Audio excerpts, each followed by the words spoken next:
Hola a todos, ¿qué tal? ¿Cómo están? Muchos nos preguntamos cuál es la función del arte. ¿Para qué sirve una escultura, una pintura o una película? Si algunos piensan que no sirven para nada, afortunadamente la mayoría pensamos que el arte nos proporciona una vía para expresar emociones y experiencias individuales que anidan en lo más profundo de nuestro subconsciente. Nuestra relación con los recuerdos lo evoca precisamente nuestra invitada de hoy, la cineasta argentina María Silvia Esteve, quien acaba de inaugurar su instalación inmersiva Córtex en la Casa Europea de la Fotografía aquí en París.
Buenas tardes. Bienvenida a Radio Francia Internacional.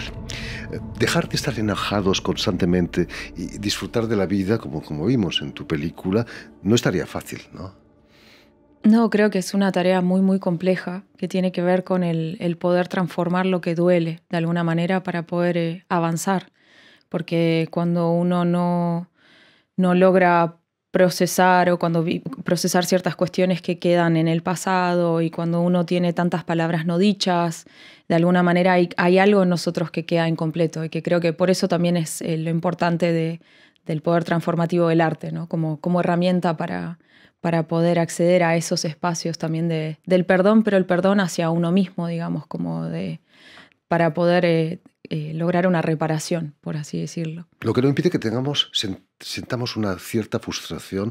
¿De dónde viene esa frustración constante? Quizás de la sociedad de consumo que nos empuja siempre a querer más y a no pararse y saborear lo que tenemos. Creo que también está esta cultura de la sonrisa continua, casi forzada. Como que, por ejemplo, la videoinstalación habla mucho de lo que es la superficie, una construcción de lo que se supone que tenemos que ser y después lo que subyace, que es el dolor que llevamos, es nuestro pasado. En el caso de Córtex es cómo habitar como la piel de alguien que acaba de sobrevivir a un trauma o que lleva un trauma dentro de sí mismo y que al mismo tiempo tiene que funcionar en el cotidiano. Y un cotidiano que te obliga a reprimir eso y estar en esta vorágine, ¿no? de estar continuamente siendo proactivo, productivo y ocultando, eso, como la tristeza, el dolor. Hay belleza, creo que también en el poder llorar, en el poder exteriorizar las cosas que cuestan, así como hay belleza en la felicidad también, ¿no? Y siempre nos queda el arte, ¿no? Que nos ayuda en muchos casos. Para ti fue una ayuda también el arte. El arte para mí es como la herramienta que me mantiene sana, digamos. Como soy una persona que vive las cosas muy intensamente, soy muy sensible, muy susceptible. Entonces para mí el arte siempre fue una herramienta de transformación. Y creo que también lo que permite el arte es como poder mostrar que todas esas cosas que nosotros pensamos que están mal o como cosas a ocultar, en realidad pueden ser un medio para poder conectar con un otro y para poder entender que no estamos tan solos en este mundo. La música fue muy importante en tu adolescencia. ¿Es verdad que querías ser cantante de ópera? Sí, bueno, en realidad yo crecí, mi madre era pianista, concertista, siempre ella componía música también y siempre fue algo que estuvo muy presente en mi casa, pero después finalmente decidí que inicialmente quería dedicarme a la lírica, quería ser cantante de ópera y siempre encontré mucha belleza en eso que lleva a la ópera, que son estos extremos de blanco y negro y esta intensidad, esta potencia, digamos, que de alguna manera es justamente totalmente contraria a nuestro cotidiano y me parecía tan bella de alguna manera, y creo que por eso siempre es algo que traté de después a lo largo de mi vida de trasladar a mi trabajo, ese dramatismo, esa densidad. Esa fuerza, ¿no? Permíteme que recuerde a nuestros oyentes que has nacido en Guatemala. Imagino que un poco por casualidad, ¿no? Tu familia es argentina. ¿Cómo Sí. fue eso?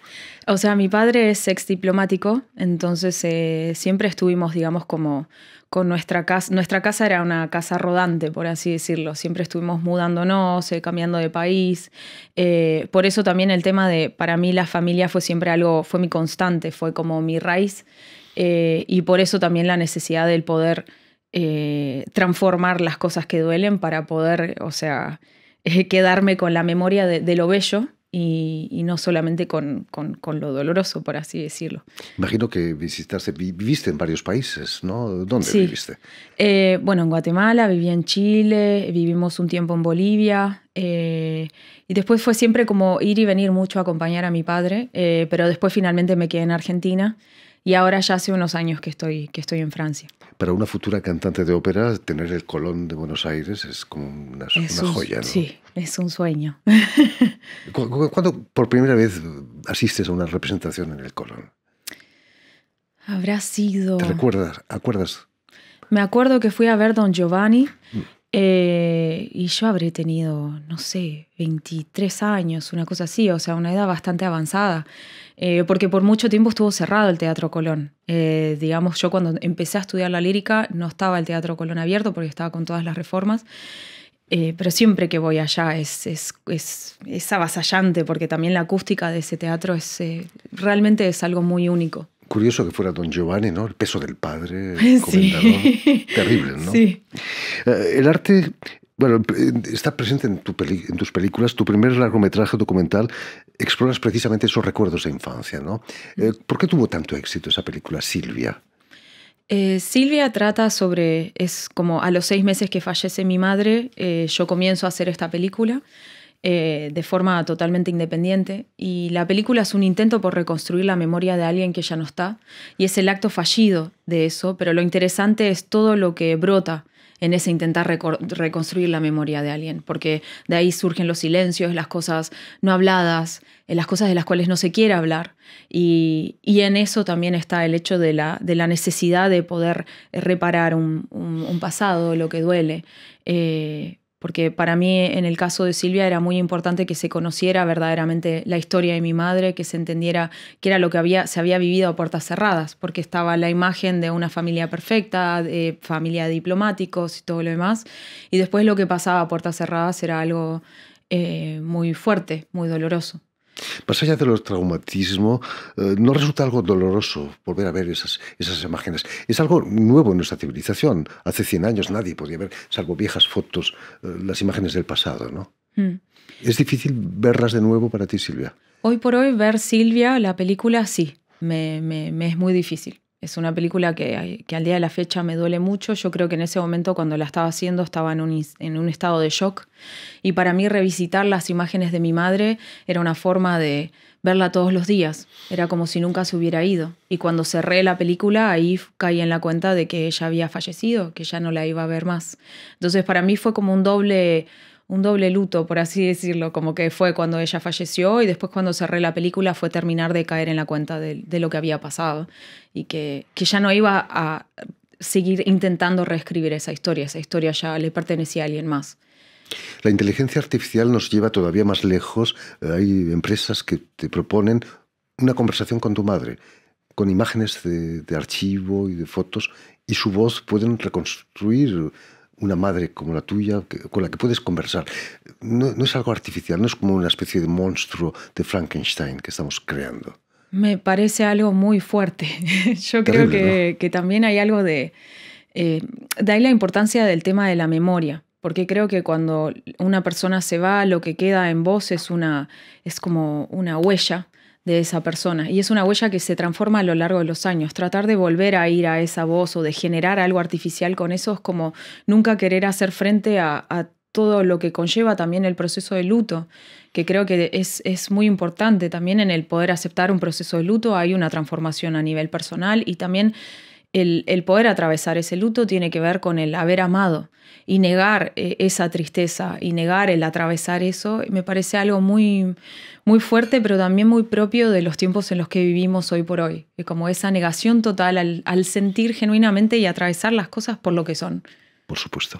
El sueño de la razón engendra monstruos, nos advertía ya Goya hace más de 200 años en un grabado, y a veces criaturas es el nombre de tu película, que vamos a ver un pequeño extracto.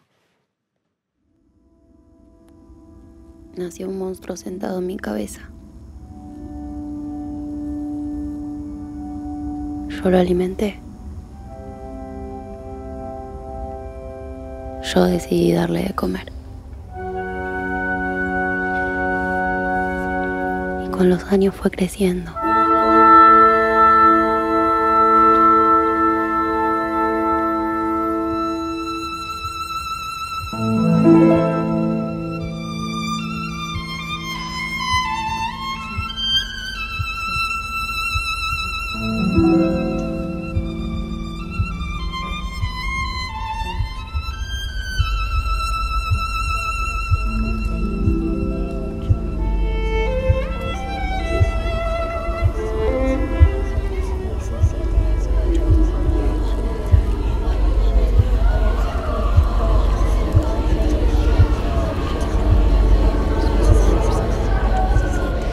Esas criaturas pueden ser recuerdos, pero también puede ser un cáncer, ¿no? Que va creciendo silenciosamente, ¿no?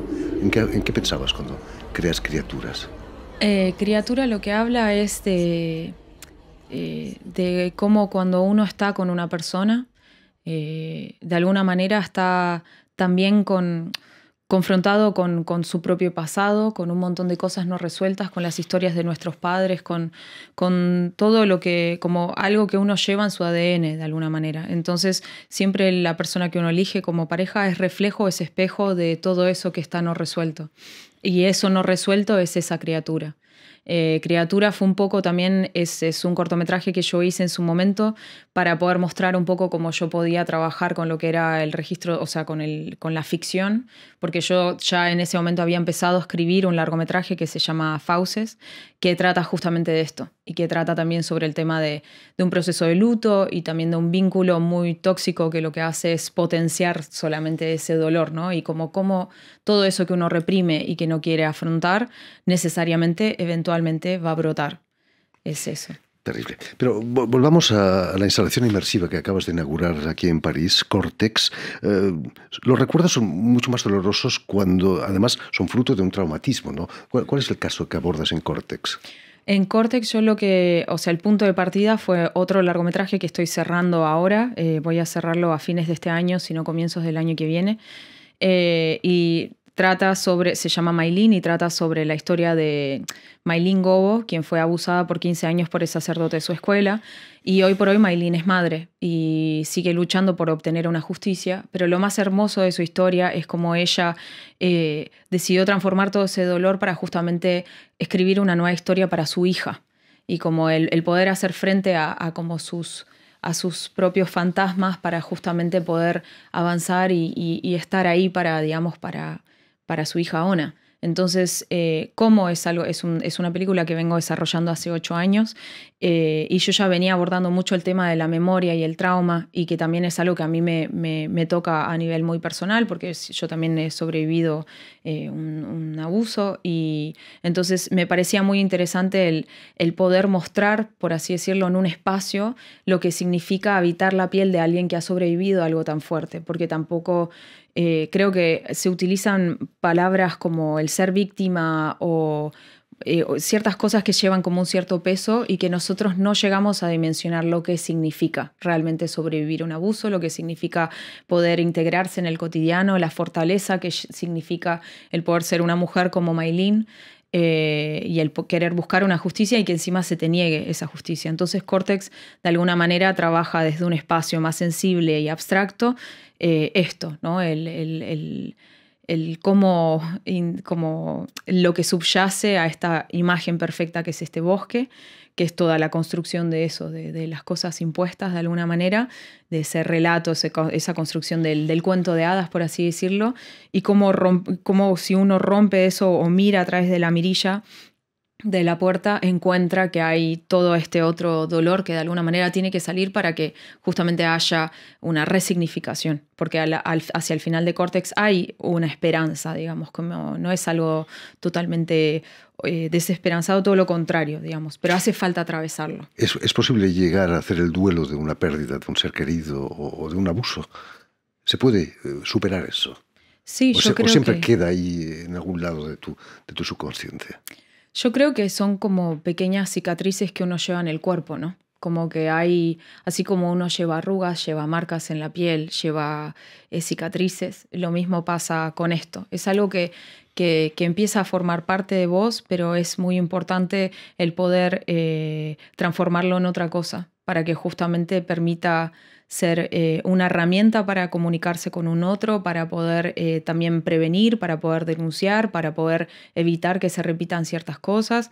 Pero bueno, es algo que uno siempre lleva y que requiere mucha fortaleza. Requiere mucha fortaleza, es un proceso muy largo y que creo que también es muy importante compartirlo para que todos podamos entender, o quienes han atravesado algo así puedan entender que se sobrevive de eso, que se puede avanzar de eso, pero que bueno, que hace falta también acompañarse y estar en contacto justamente con lo que nos hace humanos, digamos, porque eso es parte de nuestra humanidad. Quizás Córtex puede ayudarnos para llegar a eso, ¿no? En tus imágenes producen un efecto hipnótico, nos llevas muy adentro de nuestro subconsciente, quizás el rojo, sangre, tejidos. Quizás nos llevas a los recuerdos prenatales, como decía Dalí que tenía. Yo no me lo creo, pero quizás, quién sabe, ¿no? Sí, un poco fue querer trabajar eso, como tenía que haber algo así muy del cuerpo, digamos, porque también el trauma se atraviesa con el cuerpo. Y también era muy importante hay algo muy hipnótico en el abismo, algo muy seductor, por así decirlo, para que uno pueda caer tan profundo. Entonces, de alguna manera, por eso también utilicé Sherazade, que hice una reversión de Sherazade, que de Rimsky-Korsakov, que tiene que ver con las 1001 noches, de ese cuento, digamos, que se cuenta para poder sobrevivir una noche más. Y de alguna manera esto tenía que ser como algo que te empujara hacia adentro, porque creo que la vorágine de nuestra cabeza y nuestros pensamientos llevan algo muy seductor, muy hipnótico, que hace que justamente nos quite el sueño, que nos hace que digamos que está lo que se ve y después lo que uno habita aquí, que es tan difícil también de sobrellevar a veces. Muy difícil. Córtex hay que verla en sala oscura seguramente o en un espacio inmersivo como el de la Maison Européenne de la Fotografía. Sí, el espacio también estuvo pensado, digamos, el espacio está conformado también como un laberinto, por así decirlo. Hay unos paneles translúcidos que también son una representación de construcción de lo que es el concepto del bosque, el bosque como subconsciente, y uno va siendo guiado por una luz roja, por así decirlo, hasta que llega a este espacio central donde también hay como una forma escultórica que es una luz que también palpita en consonancia con lo que se ve también en el video y que creo que es muy importante el hecho de poder atravesar este espacio para poder sentir ese subconsciente como algo vivo, pero que también hace falta atravesar. Y esos paneles también son translúcidos, entonces de alguna manera las sombras de cada persona que atraviesa el espacio empiezan a ser parte de la imagen en sí misma de la videoinstalación. Muy interesante. En fin, pues ya lo saben, tienen una cita en la Maison Européenne de la Fotografía, la Casa Europea de la Fotografía, aquí en París, para la exposición, la instalación de María Silvia Esteve, Córtex. Muchísimas gracias, María Silvia, por haber estado con nosotros. Permíteme también que dé las gracias a David Brockway y a Jan Burdelas, quienes se han ocupado hoy de la realización del programa, y también saludar a nuestros telespectadores, porque también los tenemos, que nos siguen en toda América Latina, desde Chicago hasta la Patagonia, gracias a la cadena de televisión Unión Continental Latinoamérica y una red que se llama TAL, que reúne televisoras públicas y universitarias de todo el continente. Y a ustedes, muchísimas gracias por su atención y les damos cita para una nueva edición de El Invitado de Radio Francia Internacional.